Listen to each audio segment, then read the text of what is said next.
Vamos lá, estamos continuando nosso passeio. Pra vocês terem uma ideia, nós estamos andando dentro do rio para chegar na 7ª cachoeira. A gente já está andando dentro do rio desde a 5ª cachoeira, ou 4ª cachoeira.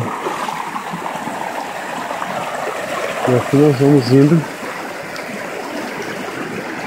em caminho da 7ª. Uma libélula, que bonitinho. Dá pra ver na câmera aqui? Boa, não sei se dá pra ver. Vamos lá. Opa. Aí. Aqui foi. Sai daqui, mato.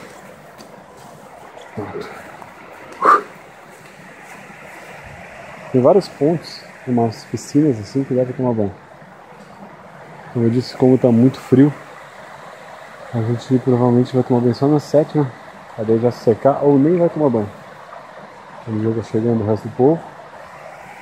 E vambora.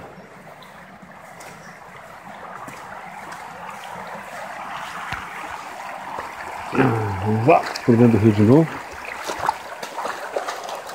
E todo o trajeto é assim, ó. Pedras e rio. Depois tem mais.